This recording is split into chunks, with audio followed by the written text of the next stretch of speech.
በጣም ብዙ ሰዎች በተለያየ ጊዜ ተነስተው እኔ ኢየሱስ ነኝ እያሉ ብዙ ትውልድ እንዳሳቱ ታሪክን ስንፈትሽ የምናገኘው ነገር ነው። ይሄ ተፈጽሟል። ይሄ በርግጥ ሆኗል። ወንድሞቼና እህቶቼ የሚሆነው ነገር ከመሆን አይመለስም። ስለፈራን፣ ስለተጨነቅን፣ ኢቭን ስለጸለይን የሚሆነው ነገር እንኳን ከመሆን ላይመለስ ይችላል። ስለዚህ ማድረግ የሚገባንን ነገር እንደ እግዚአብሔር ቃል ማድረግ ይኖርብናል። ስለ ጦርነትና ስለ ሕዝብ አመጽ ስትሰሙ አትደንግጡ። ይህ አስቀድሞ መሆን የሚገባው ነውና መጨረሻው ግን ወዲያውኑ አይሆንም አለ ጌታ ኢየሱስ።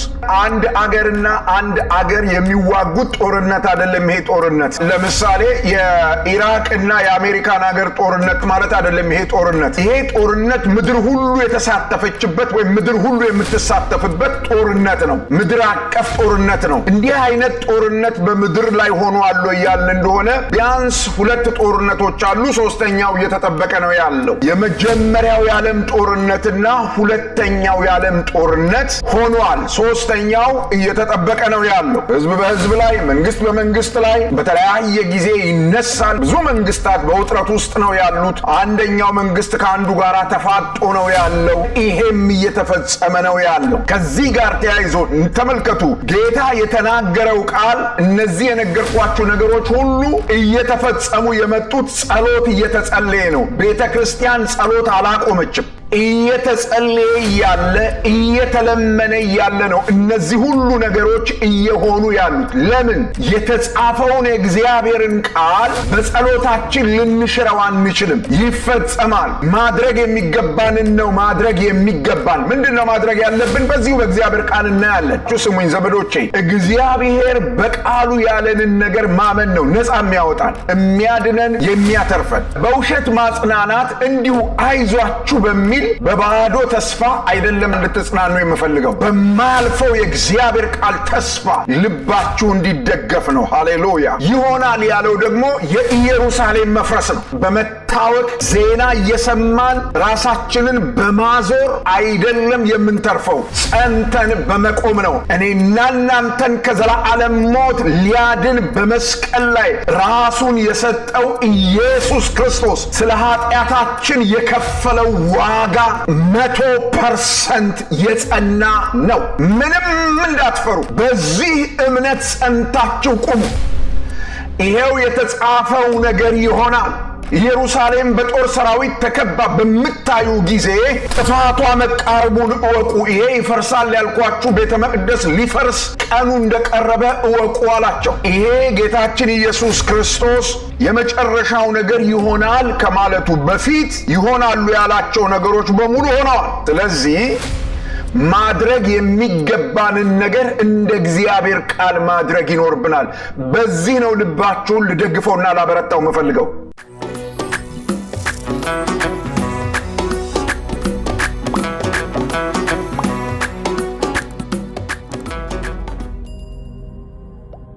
ይሄ ያለንበት ጊዜ በጣም አሳሳቢ፣ በጣም አስፈሪ የሆነ ጊዜ ነው። ከዚህ ዲዛስተር ጋር ተያይዞ ወይም ከዚህ ችግር ጋር ተያይዞ ብዙ ነገሮች አብረው እየተነቃነቁ ነው ያሉት። አንዱ አንዱን ይጎትታል፣ አንዱ አንዱን ይጠራል። እንደዚህ አይነት ሁኔታ ሲሆን እንደ አማኝ ምንድነው እሱ የኛ ድርሻ?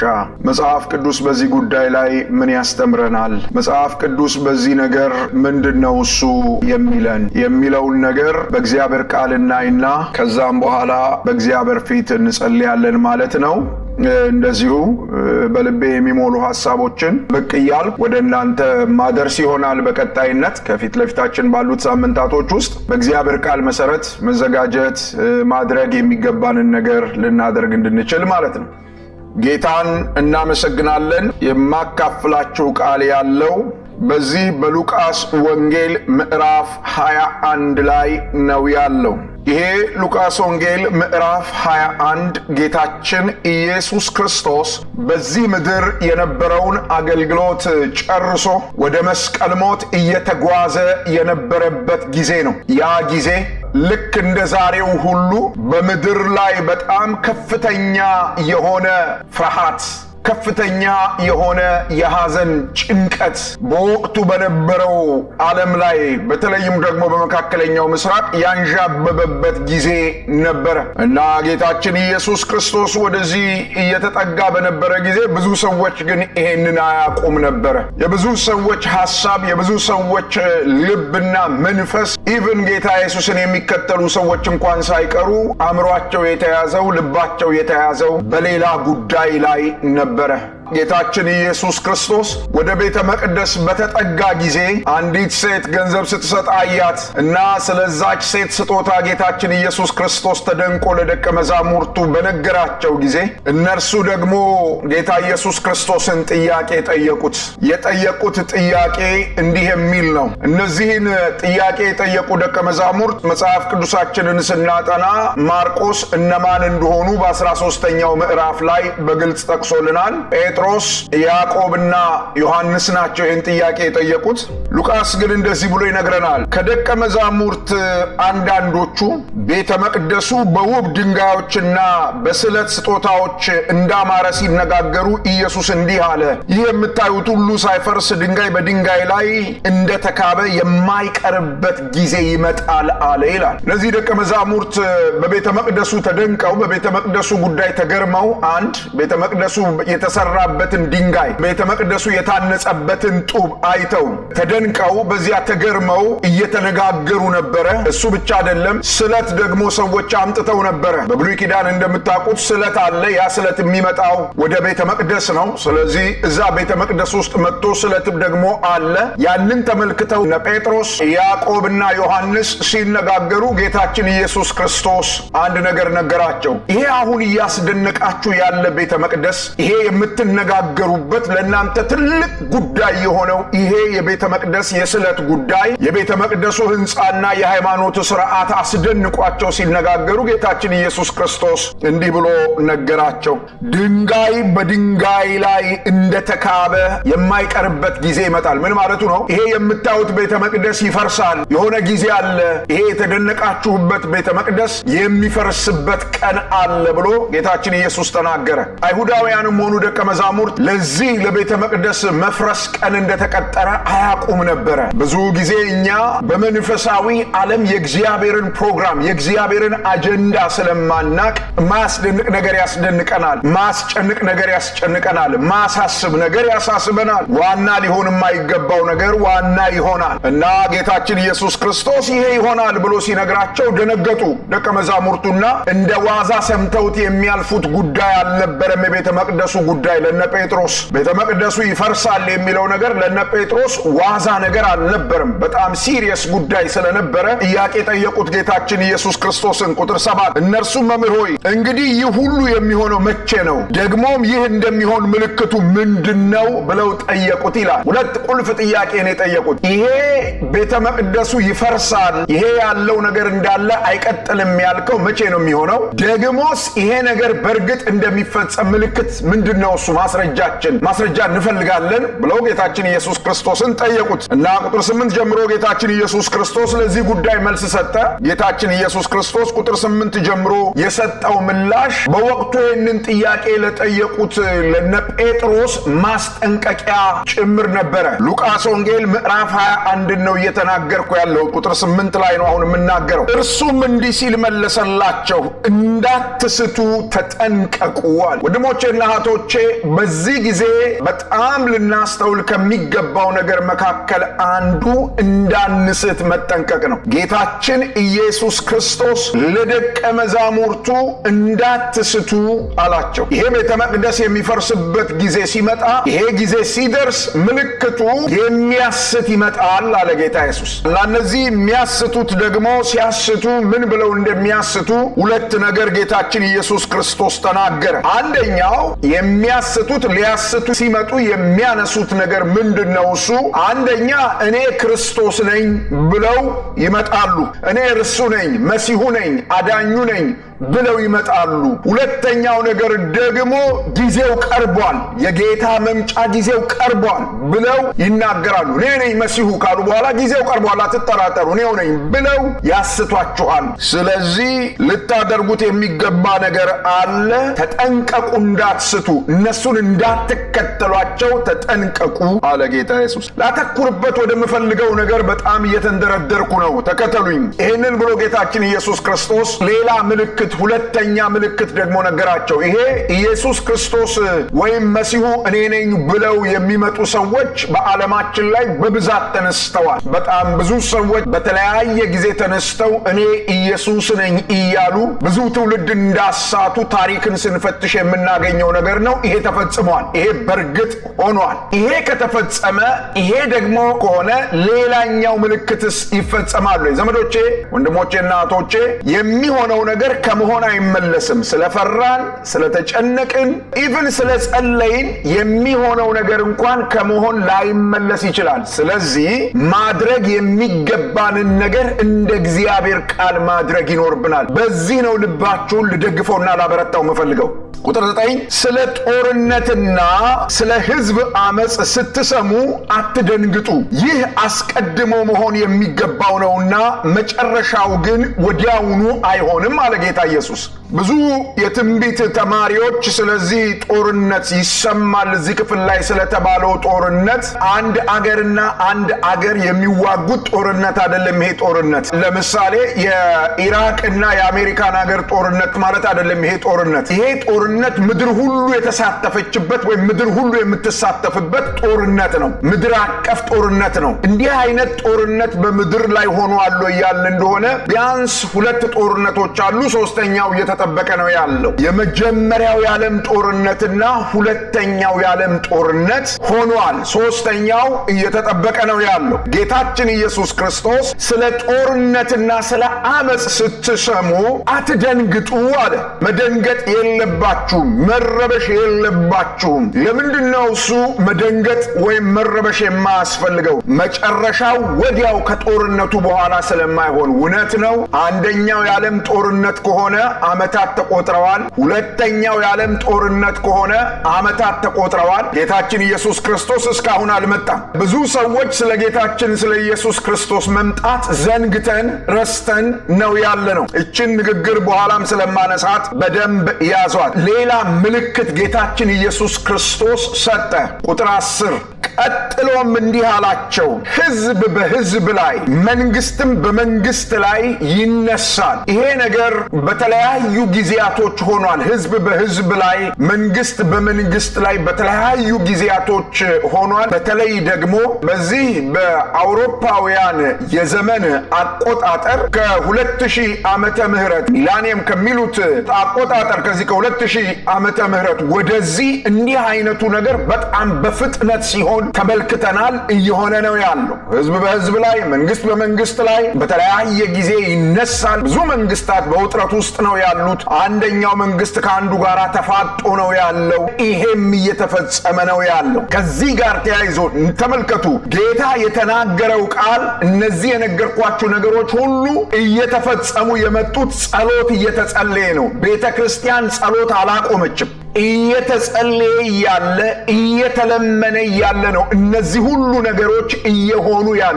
ለምን? የተጻፈውን የእግዚአብሔርን ቃል በጸሎታችን ልንሽረው አንችልም። ይፈጸማል። ማድረግ የሚገባንን ነው ማድረግ የሚገባን። ምንድነው ማድረግ ያለብን? በዚሁ በእግዚአብሔር ቃል እናያለን። ቁጥር 11ን ተመልከቱ ዘመዶቼ። ታላቅ የመሬት መናወጥ ይሆናል። ከዚያስ ራብና ቸነፈር። ይሄ አሁን እየሆነ ያለው ጉዳይ ቸነፈር ይባላል። በሽታ በጅምላ ምድርን እያስጨነቀ ያለ፣ ሰውን እየፈጀ ያለ ነገር ነው። በተለያየ ስፍራ ይከሰታል ይላል። ስለተጻፈለት ጭምር ነው ይሄ ነገር እየሆነ ያለው። ልብ ብላችሁ ስሙኝ ዘመዶቼ። እግዚአብሔር በቃሉ ያለንን ነገር ማመን ነው ነፃ የሚያወጣን፣ የሚያድነን፣ የሚያተርፈን። በውሸት ማጽናናት እንዲሁ አይዟችሁ በሚል በባዶ ተስፋ አይደለም ዛሬ ማታ እንድትጽናኑ የምፈልገው። ዛሬ ማታ የምፈልገው በማያልፈው የእግዚአብሔር ቃል ተስፋ ልባችሁ እንዲደገፍ ነው። ሃሌሉያ። እና ታላቅ የመሬት መናወጥ ይሆናል፣ ራብና ቸነፈር በተለያየ ስፍራ ይከሰታል፣ አስፈሪ ነገር እንዲሁም ከሰማይ ታላቅ ምልክት ይሆናል ይላል። የሚገርመው ነገር ከዚህ ከቸነፈሩ ከመሬት መናወጥ ይሄ ርዕደ መሬት ማለት ነው። ይሄ በተለያዩ ቦታዎች ላይ በተለያዩ ጊዜ የሚሆን ነገር ነው። ርዕደ መሬት ጉዳይ በየጊዜው እየጨመረ እንደመጣ ነው ጥናቶች የሚያመላክቱት።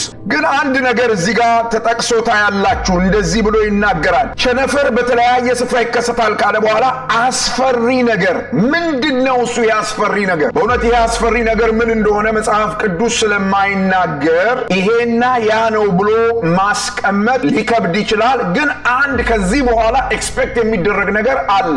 ስለዚህ በባዶ ተስፋ ልባችንን ልንሞላ አይደለም የሚገባው። አስፈሪ ነገር እንዲሁም ከሰማይ ታላቅ ምልክት ይሆናል። ሁለት ዋና ነገሮች፣ አስፈሪ ነገር ይመጣል፣ ከዚያ በኋላ ደግሞ ከሰማይ ታላቅ ምልክት ይሆናል ይላል። አውቃለሁ ብዙ የመጽሐፍ ቅዱስ አስተማሪዎች ይሄንን ከተለያዩ የመጽሐፍ ቅዱስ ክፍሎች ጋር አያይዘው ትንታኔ በመስጠት ትርጉም ሊያስቀምጡ ይሞክራሉ። እዛ ውስጥ መሄድ አልፈልግም። አውዱን ብቻ ነው ይዤ መናገር የምፈልገው ነኝ። ምክንያቱም ጌታችን ኢየሱስ ክርስቶስ ይሄንን ብቻ ስለተናገረ። ቁጥር 12ን በደንብ እንድናየው ፈልጋለሁ። ልብ ብላችሁ ስሙኝ። ይህ ሁሉ ከመሆኑ በፊት እነዚህ አሁን የነገርኳችሁ ምልክቶች ይሆናሉ ያላቸው ምልክቶች ከመሆናቸው በፊት የሚሆን ነገር አለ ብሎ ጌታችን ኢየሱስ ክርስቶስ ለደቀ መዛሙርት ነገራቸው። ልብ በሉ። እነዚህ ምልክቶች ከመሆናቸው በፊት ይሆናል ያለው ነገር ከሆነ እነዚህ ነገሮች ደግሞ መሆናቸው የማይቀር ነው ማለት ነው። ምንድነው እሱ ይሆናል ያለው ጌታችን ኢየሱስና መቼ ነው ይሄ ደግሞ የተፈጸመው? ቁጥር 12 ይሄ ሁሉ ከመሆኑ በፊት ግን ሰዎች ይይዟችኋል፣ ያሳድዷችኋል፣ ወደ ምኩራብና ወደ ወህኒ ቤት ያስገቧችኋል፣ በነገሥታትና በገዢዎች ፊት ያቀርቧችኋል። ይህም ሁሉ በስሜ ምክንያት ይደርስባችኋል። ይህም ለመመስከር ጥሩ ዕድል ይሆንላችኋል። ስለዚህ ምን እንሰጣለን በማለት አስቀድማችሁ እንዳትጨነቁ ይህንን ልብ በሉ። ተቃዋሚዎቻችሁ ሁሉ ሊቋቋሙትና ሊያስተባብሉት የማይችሉትን ቃልና ጥበብ እሰጣችኋለሁና ወላጆቻችሁ፣ ወንድሞቻችሁ፣ ዘመዶቻችሁና ጓደኞቻችሁ እንኳ ሳይቀሩ አሳልፎ ይሰጧችኋል። ከእናንተም አንዳንዶቹ ይገደላሉ። ስለ ስሜ በሰዎች ሁሉ ዘንድ የተጠላችሁ ትሆናላችሁ። ነገር ግን ከራሳችሁ ጠጉር አንዷ እንኳን አትጠፋም። ጸንታችሁ በመቆም ነፍሳችሁን ታተርፋላችሁ አለ ጌታ ኢየሱስ። ይሄን ልብ በሉ። ጌታችን ኢየሱስ ክርስቶስ ይሄንን እየተናገረ ያለው ለያዕቆብ፣ ለጴጥሮስና ለዮሐንስ ነው። ይሄን እየተናገረ ያለው። ስለዚህ ይሄ መቼ ነው እሱ የተከናወነ ያላችሁ እንደሆነ በመጀመሪያው ክፍለ ዘመን ቤተክርስቲያን። የመጀመሪያው ክፍለ ዘመን ቤተክርስቲያን የት ነው የምናገኛት? ሐዋርያት ሥራ ምዕራፍ 2። ይሄ ነገር በዚያ ጊዜ ተፈጽሟል። ስለ ኢየሱስ ክርስቶስ ስም ተሰደዋል፣ ታስረዋል፣ ተገርፈዋል። ከዚያም በኋላ ቀጥሎ ወደ አባቶች ዘመን ሁሉ የመጣበት ጊዜ አለ። ጌታችን ኢየሱስ እንዲህ አለ፣ እነዚህ የነገርኳችሁ ምልክቶች ከመፈጸማቸው በፊት የሚሆን ነገር አለ አላቸውና አንድ ነገር ነገራቸው። በዚህ ቻሌንጅ ውስጥ፣ በዚህ ስደት ውስጥ፣ በዚህ ችግር ውስጥ ታልፋላችሁ እና በዚያ ጊዜ እንዴት እንናገራለን፣ ምንድን ነው የምንሰጠው ብላችሁ አትጨነቁ። ለምን? የእግዚአብሔር መንፈስ በእነሱ ላይ ስለመጣ።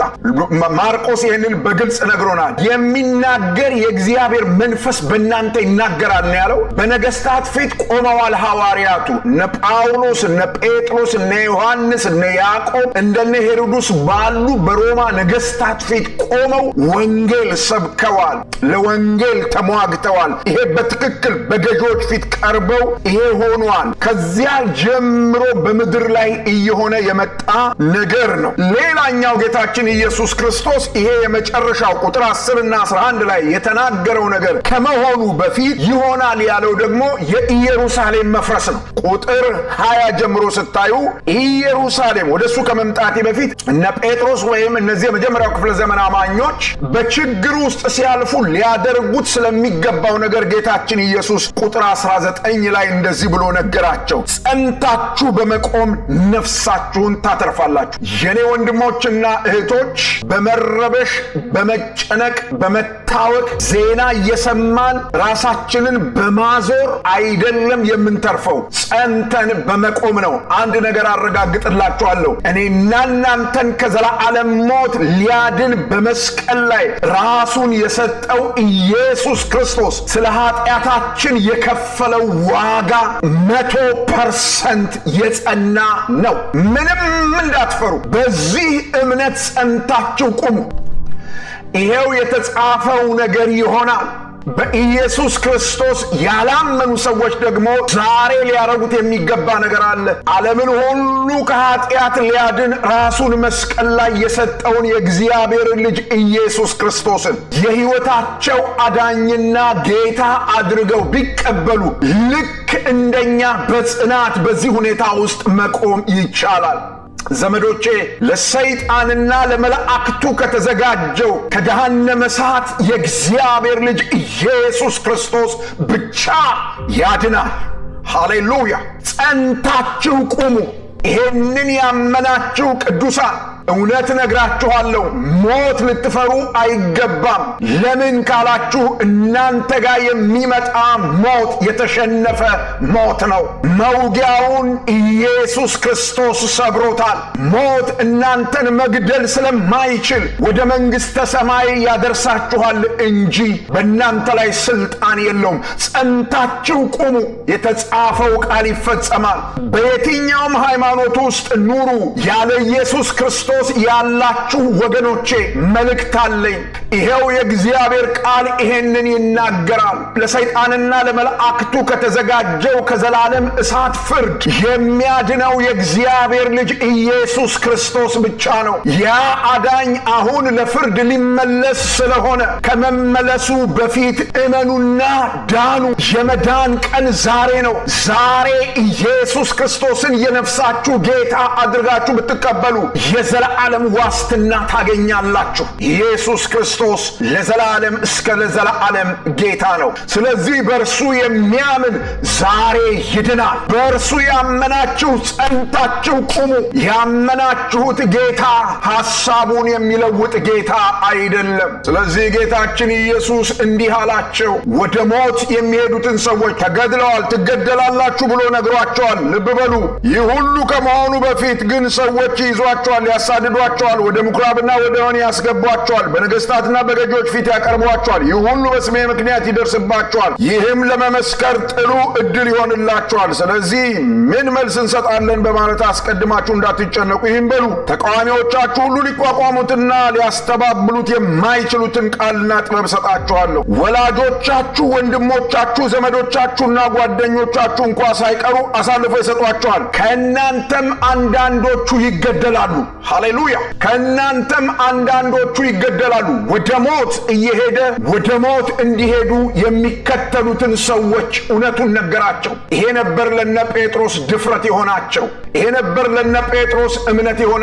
ዘመዶቼ፣ ዛሬ የሚመጣ ሞት የተሸነፈ ሞት ነው። ዛሬ አንተና እኔን የሚያስፈራራ ሞት የአብ ልጅ ኢየሱስ መስቀል ላይ ያሸነፈው ሞት ነው። ሃሌሉያ! ጸንታችሁ ቁሙ። ወደ ሌላኛው ምልክት ልምጣ። ቁጥር 20 እንዲህ ብሎ ይናገራል። ኢየሩሳሌም በጦር ሰራዊት ተከባ በምታዩበት ጊዜ ጥፋቷ መቃረቡን እወቁ ይላል። መቼ ነው የሚሆነው ብለው ነው የጠየቁት።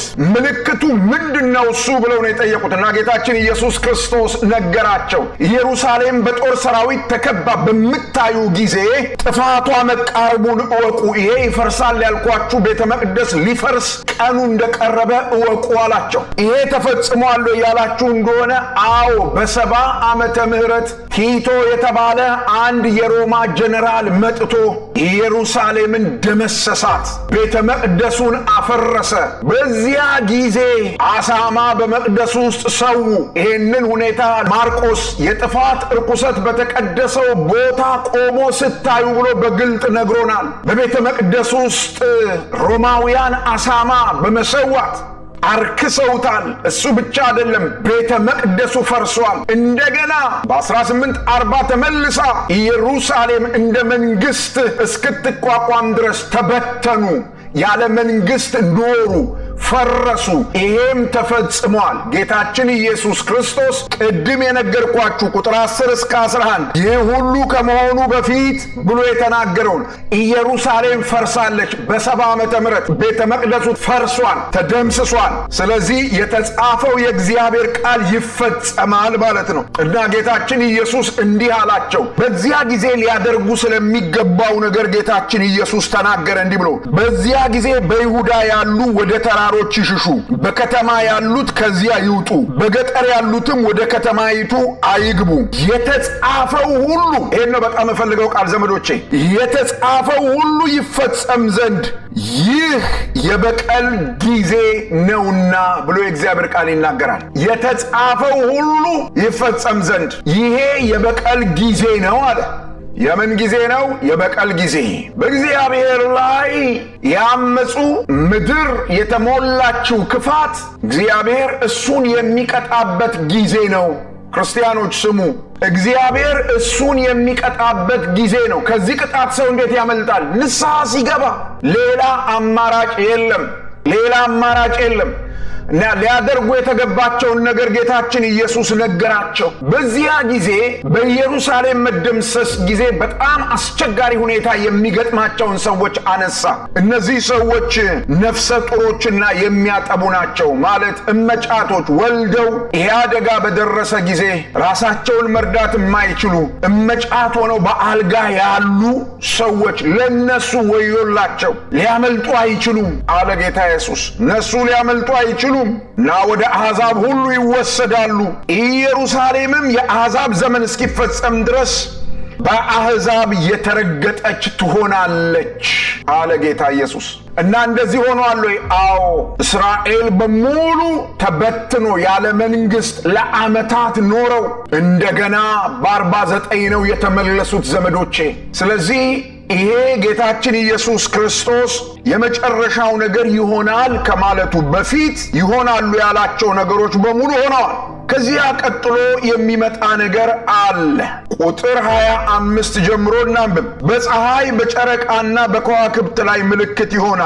ከባሕሩና ከሞገዱ ድምፅ የተነሳ በምድር ላይ ያሉ ሕዝቦች ይጨነቃሉ፣ ይታወካሉ። ይሄ ወደ መጨረሻው ሲመጣ ያለ ነገር ተመልከቱ። በምድር ላይ ያሉ ሕዝቦች ሁሉ ይጨነቃሉ፣ ይታወካሉ። የሰማይ ኃይላት ስለሚናወጡ ሰዎች በፍርሃትና በዓለም ላይ ምን ይመጣ ይሆን እያሉ በመጠባበቅ ይዝላሉ። በዚያን ጊዜ ልብ በሉ፣ በመጨረሻ ይሆናል ከተባሉት ነገሮች መካከል በደንብ ስሙኝ። አሁን ጌታችን ኢየሱስ ክርስቶስ ባስተማረው ትምህርት መሰረት ከኢየሩሳሌም መፍረስ በኋላ ቀጥሎ የመጣው ነገር ይሄ ቁጥር 10 እና 11 ላይ የሆነው ዛሬ እኔና እናንተን እያወከ፣ እኔና እናንተን እያስጨነቀ፣ እኔና እናንተን እያስደነገጠ ያለ ነገር ነው። ከዚህ ቀጥሎ ምንድን ነው የሚሆነው? ዝም ብሎ በባዶ ተስፋ ኮንፈረንስ ሲቆልሉን መቆለል የለብንም። ከዚህ በኋላ ምንድን ነው የሚሆነው? ጸጥታ ነው ወይ የሚሆነው? ብርቀሳ ድርመሳ ነው ወይ የሚሆነው? ምድር ሰላም ነው ወይ የምትሆነው? እኛስ ምንድን ነው ማድረግ ያለብን? ቁጥር 25 ጀምሮ ጌታችን ኢየሱስ ክርስቶስ ከዚህ በኋላ ስለሚሆነው ነገር እንዲህ ብሎ ተናገረ። በፀሐይና በጨረቃ በከዋክብት ላይ ምልክት ይሆናል። ከባሕሩና ከሞገዱ ድምፅ የተነሳ በምድር ላይ ያሉ ሕዝቦች ይጨነቃሉ። ገና አንድ ጊዜ ይላል መጽሐፍ በብሉይ ኪዳን፣ ገና አንድ ጊዜ ሰማይንና ምድርን አናውጣለሁ ብሎ በብሉይ ኪዳን ነቢያት እግዚአብሔር ተናገረ። ያ ጊዜ ከፊት ለፊታችን አለ። ገና ከተፈጥሮ ጋር የተያያዙ ዲዛስተሮች ይመጣሉ። ልንፈራ አይገባም፣ ልንደነግጥ አይገባም። ይልቁንም ዛሬ የሆነውን ነገር አይተን ለነገ ልንዘጋጅ ይገባል ዘመዶቼ። እና ጌታችን ኢየሱስ ይታወካሉ ያለው አሕዛቦችን ነው። የምድር ሕዝቦች ይጨነቃሉ፣ ያለ ክርስቶስ የሆኑ ይጨነቃሉ። አንቺና እኔ አንጨነቅም። ለምን ከተባለ ይሄ ለእኔና ለአንተ ምልክት ነው። ይሄ ለእኔና ለአንቺ የተስፋችን ፍጻሜ። እመጣለሁ፣ ወስዳችኋለሁ፣ ያለው ጌታ ሊመጣ እኛን ለመውሰድ ብቻ ሳይሆን በአመፅ ላይ ሊፈርድ ሊመጣ ስለሆነ ያለ ክርስቶስ ያሉ ደግሞ ፈጥነው ከመምጣቱ በፊት ወደሱ እንዲመለሱ ይሄንን እድል እንዲጠቀሙበት ማንቂያ ነው አሁን እየሆነ ያለው። ማንቂያው ግን ይቀጥላል። ቁጥር 26 የሰማይ ኃይላት ሲናወጡና ሰዎች በፍርሃትና በዓለም ላይ ምን ይመጣ ይሆን እያሉ በመጠባበቅ ይዝላሉ። ነገ ምን ይመጣ ይሆን ብለው ይዝላሉ፣ ክፉ ይጠብቃሉ። እኔና እናንተ ግን የምንጠብቀው ንጉሥ አለን። ሃሌሉያ! ነገ ምን ይሆናል ብለን ነገ መከራ አይደለም የምንጠብቀው፣ ነገ ሞት አይደለም የምንጠብቀው። ተስፋ የሌላቸው ናቸው እንደሱ ሊሆኑ የሚችሉት። ወንድሞችና እህቶች ተስፋ የለኝም የምትሉ የምትፈሩ ካላችሁ ዛሬ ወደ ክርስቶስ ኑ።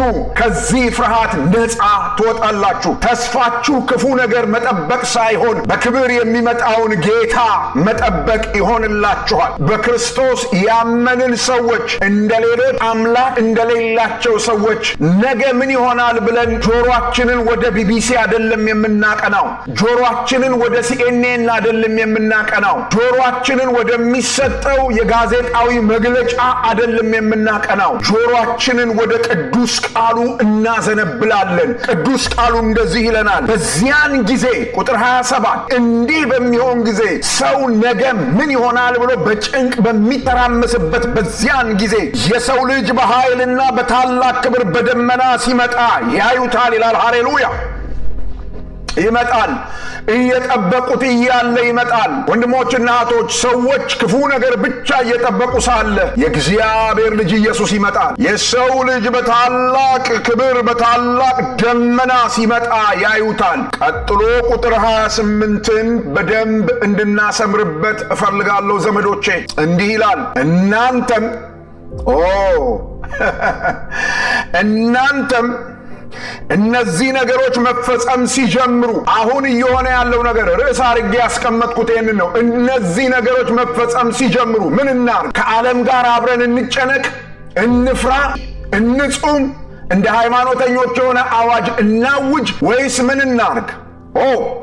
እኛ ልናረገው የተገባ ነገር በዚህ ተጽፏል። እንዲህ ይላል እግዚአብሔር ቃል፣ እናንተም እነዚህ ነገሮች መፈጸም ሲጀምሩ መዳናችሁ ስለተቃረበ ቀጥ ብላችሁ ቁሙ። ክብር ለጌታችን ለኢየሱስ ክርስቶስ ይሁንለት። የሚሞተው የማይሞተውን ሊለብስ፣ ይሄ የሚበሰብሰው፣ ይሄ የሚፈርስ፣ ይሄ የሚበሰብስ ዘላለማዊነት የሌለው እርሱ በመንፈሳዊ አካል ሊተካ፣ በማይበሰብሰው አካል ሊተካ፣ በቅጽበት ዓይን ልንለወጥ በእርሱ ብርቱ ኃይል አሰራር የኢየሱስ ክርስቶስን ክቡር ሥጋ እንዲመስል ሥጋችን ሊለወጥ ትንሣኤ ሊሆን ቀረበ ይለናል መጽሐፍ። ይሄ ነገር ሲፈጸም የማንፈራበት ምክንያት፣ ይሄ ነገር ሲሆን መከራዎች ሲመጡ፣ ጫናው ሲበረታ የማንፈራበት ምክንያት እኛ ከጫናው ባሻገር፣ እኛ ከመከራው ባሻገር፣ እኛ ከጥፋቱ ባሻገር ተስፋ አለን። ሃሌሉያ! ተስፋችን ከመበስበስ ወደ አለመበስበስ መሻገር ነው። ተስፋችን ፈጽመን ሞትን ወደማናይበት፣ እንባ ሁሉ ወደ ሌለበት፣ ሞት ወደ ተሻረበት፣ በጉ ብርሃኗ ወደ ሆነላት ጨለማ ወደ ሌለባት ወደዚያች ከተማ ሃሌሉያ! የኔ ወንድሞችና እህቶች አሁን በር ዘግታችሁ ቢቢሲ ሲኤንኤን እየሰማችሁ የምትረበሹበት ጊዜ አይደለም። አሁን ጸንታችሁ የምትቆሙበት። ተመልከቱ የእግዚአብሔር ቃል ምን እንደሚል፣ እናንተም እነዚህ ነገሮች መፈጸም ሲጀምሩ መዳናችሁ ስለተቃረበ ቀጥ ብላችሁ ቁሙ። አትወለጋገዱ። ውሃ ውስጥ እንደገባ ፓስታ አትጥመልመሉ። ተስፋ እንደሌለው ሰው አትደንግጡ። ተስፋ እንደሌለው ሰው በጭንቀት አትሞሉ። ከጸለይን የምንጸልየው ይሄ ተስፋ ለሌላቸው ሰዎች እግዚአብሔር የዚህን ተስፋ እድል እንዲሰጣቸው ነው። ነገ ምን መዓት ይመጣል እያሉ የሚጠብቁ አምላካችን እግዚአብሔር የንስሐ እድል እንዲሰጣቸው ለነሱ እንማልዳለን። እኛ ግን ተስፋ አለን። መዳናችን ሊፈጸም ነው። ሃሌሉያ! መዳናችን ወደ ፍጻሜው እየቀረበ ነው። ኢየሱስ ክርስቶስ ያድናል። ሁለተኛው ነገር እንደዚህ አላቸው ጌታችን ኢየሱስ ክርስቶስ፣ መዳናችሁ ቀርቧልና ቀጥ ብላችሁ ቁሙ፣ ከዚያስ ራሳችሁንም ወደ ላይ ቀና አድርጉ። ምን ማለት ነው? መጠበቅ ጀምሩ። ወደ ላይ ወደ ሰማይ ተመልከቱ። ጆሮአችሁን ቢቢሲ ላይ CNN ላይ ብቻ ተክላችሁ በሁከት በጭንቀት አትተራመሱ። ወደ ላይ ቀና በሉ። ሰማይ ሰውራ የያዘችው ጌታ ሊመጣ ነው። ሃሌሉያ! ደመና ከዓይናቸው ፊት ሰውራ የተቀበለችው ወደ አባቱ ቀኝ ሄደው በብዙ መላእክት ታጅቦ በአመፅ ላይ ሊፈርድ የሚመጣው ንጉሡ ኢየሱስ ያንቺ ጌታ የኔ ጌታ ሊመጣ ነው። ወደ ላይ ቀና በሉ። ቀና እንበል። ተስፋችን ከሰማይ ሊመጣ ነው። ቀና በሉ። ተስፋችሁ ሊመጣ ነው። ተስፋችሁ ሊመጣ ነው። ቁጥር 31 እንዲሁ ደግሞ እነዚህ ነገሮች መፈጸማቸውን ስታዩ፣ ዋው! እንዲሁ እነዚህ ነገሮች መፈጸማቸውን ስትመለከቱ፣ የኢየሩሳሌምን ጉዳይ አንስቶ ነው። በለስ ስታቆጠቁጥ እንዲሆናል እንደምትሉ ሁሉ አለ ጌታ ኢየሱስ። ቀጥሎም እንዲህ ሲል ይህንን ምሳሌ ነገራቸው። ምሳሌ ያነሳ ጌታ ኢየሱስ። በለስንና ዛፎችን ሁሉ ተመልከቱ፣ ቅጠሎቻቸው አቆጥቁጠው ስታዩ በዚያን ጊዜ በጋ መቃረቡን ራሳችሁ ታውቃላችሁ አለ። ይሄ በአሜሪካን ሀገር ለምንኖር ሰዎች፣ በአውሮፓ ለምንኖር ሰዎች በጣም ስሜት የሚሰጥ ምሳሌ ነው። ለምን ያላችሁኝ እንደሆነ በክረምቱ ወቅት ዛፍ ሁሉ ቅጠሉ ይራገፋል። በመካከለኛው ምስራቅም ያለው ይሄው ነበረ። አሁን በአሜሪካን ሀገርም እየሆነ ያለው ይሄ ነው። በብዙ የአውሮፓ ሀገራት በስካንዲኔቪያንስ አካባቢ ክረምቱ ሲመጣ ቅጠል ይራገፋል። ነገር ግን ሳመሩ ወይም ሙቀቱ ወይም በጋው ሲመጣ ግን ዛፎች ቅጠላቸውን ያቆጠቁጣሉ። ስለዚህ ዛፎች ቅጠላቸውን ማቆጥቆጥ ሲጀምሩ በጋ ነው ብላችሁ ትናገራላችሁ። በጋው እንደመጣ ይገባችኋል። በጋው ሳመሩ እንደደረሰ ይታወቃችኋል። ልክ እንደዚህ እንደሆነ ሁሉ ይሄ የምታዩአቸው እኔ የነገርኳችሁ ምልክቶች ሲፈጸሙ አንድ ነገር አድርጓል። እንዲሁ ደግሞ እነዚህ ነገሮች መፈጸማቸውን ስታዩ የእግዚአብሔር መንግሥት እንደቀረበች እወቁ አለ። ክብር ለጌታችን ለኢየሱስ ክርስቶስ ይሁን። የሰበክናት የእግዚአብሔር መንግሥት፣ የተቀበልናት የእግዚአብሔር መንግሥት፣ ተስፋ ያደረግናት የእግዚአብሔር መንግሥት፣ የእግዚአብሔር አገዛዝ ሙሉ በሙሉ ሊገለጥ ቀረበ። ሰይጣን የማይገዛው ዓለም፣ ሃሌሉያ! ሰይጣን የማይገዛው የእግዚአብሔር ዓለም፣ የእግዚአብሔር አገዛዝ ብቻ ያለበት ዓለም፣ ሞት የማይገዛው ዓለም፣ ኃጢአት የማይገዛው ዓለም፣ የሰው ክፋት የማይገዛው ዓለም፣ ፖለቲከኞች የማይገዙት ዓለም፣ የእግዚአብሔር አገዛዝ እውን የሚሆንበት የሚገለጥበት ጊዜ ቀረበ። የምስራች! አሁን ምድርን የሚያስጨንቅ ቸነፈር ስናይ ይሄ ነው የሚገባን። ዘላለም የሆነችው የእግዚአብሔር አገዛዝ፣ ደግመን የማናለቅስባት፣ ደግመን ስለ ሞት የማንሰበክባት፣ ጨለማ የማናይባት የማናለቅስባት የእግዚአብሔር መንግሥት እንደቀረበች እወቁ። የእግዚአብሔር ሕዝብ ሆይ እወቁ። ያንተና ያንቺ ተስፋ፣ ያንቺና የኔ ተስፋ የእግዚአብሔር መንግሥት ትምጣ ብለን ስንጸልይ የሃይማኖት ጸሎት አይደለም የምንጸልየው። እውን ነው፣ ሊገለጥ ነው የእግዚአብሔር አገዛዝ። ጸሎታችንን እንመን። ይህንን መንግሥት ያልተቀበላችሁ ዛሬ ማታ ነግራችኋለሁኝ። ኢየሱስ ክርስቶስን የሕይወታችሁ ጌታ አድርጋችሁ ተቀበሉት። የነፍሳችሁ አዳኝ አድርጋችሁ ተቀበሉት። ዛሬ በላያችሁ ላይ የሰለጠነ የሞት ፍርሃት ይሰበራል።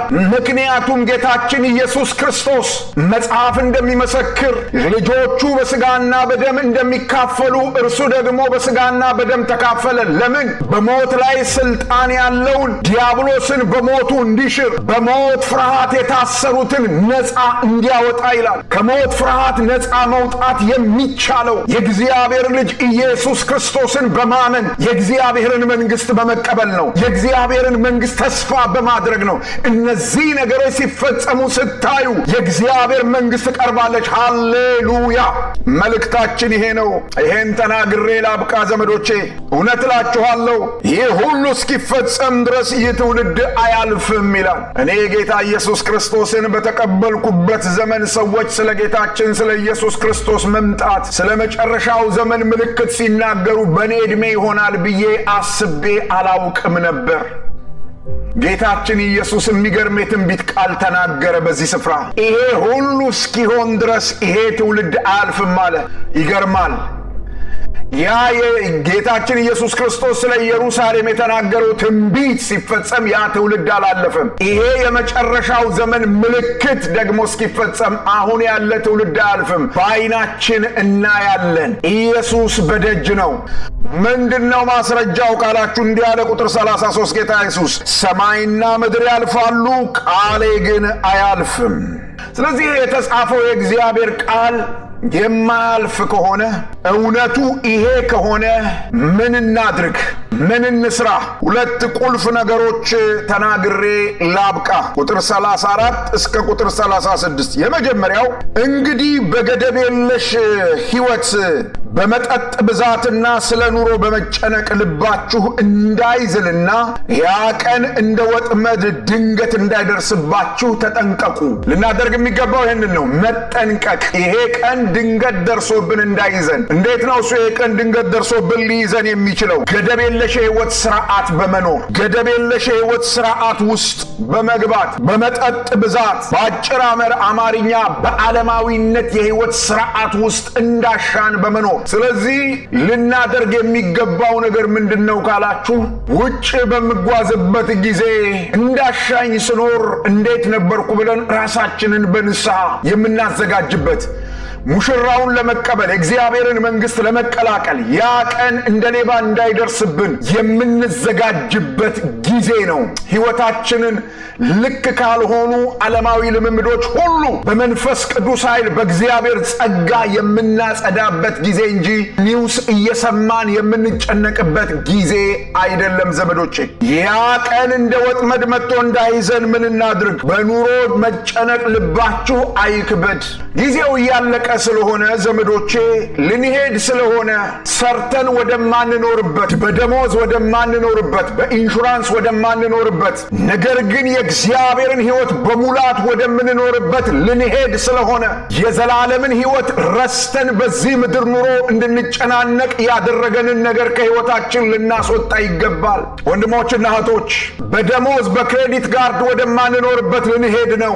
ምልክቱ እሱ ነው። ቀን ደርሷል እየተባልን ነው። ስለዚህ እዚህ እንደሚከርም ሰው፣ እዚህ እንደሚኖር ሰው በኑሮ ጭንቀት ምክንያት እንደ ክርስቲያን እንዳንኖር የከለከለንን የሕይወት ስርዓት እንደ ልብስ አውልቀን ከላያችን ላይ በመጣል ራሳችንን እንደ ሙሽሪት ልናሰናዳ ይገባል።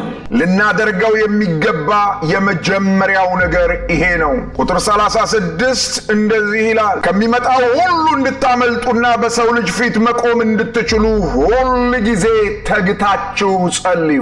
ሁል ጊዜ ተግታችሁ ጸልዩ። ከሚመጣው ሁሉ ልንድን እንድንችል እና በሰው ልጅ ፊት የሰው ልጅ ሊመጣ ነው እሱ ፊት መቆም እንድንችል መገኘት እንድንችል ራሳችንን በመመርመር ንጽህናችንን በመፈተሽ በእውነት ነግራችኋለሁ ወንድሞችና እህቶች፣ አስተሳሰባችን፣ ንግግራችን፣ ማህበራዊ ግንኙነታችን፣ የገንዘብ አስተዳደራችን፣ ትዳራችን፣ ልጆቻችን፣ በተለያየ መንገድ የተበላሸ ነገሮቻችንን እንደገና የምናድስበት አንዲት ሙሽራ በቬሎ በሜካፕ በልዩ ልዩ ነገር ራሷን አሱባ ሙሽራዋን እንደምትጠብቅ በእግዚአብሔር ፊት በጸሎት በእግዚአብሔር ቃል እውነት ራሳችንን በመመርመር ራሳችንን የምናዘጋጅበት እንጂ የምንጨነቅበት ጊዜ አይደለም።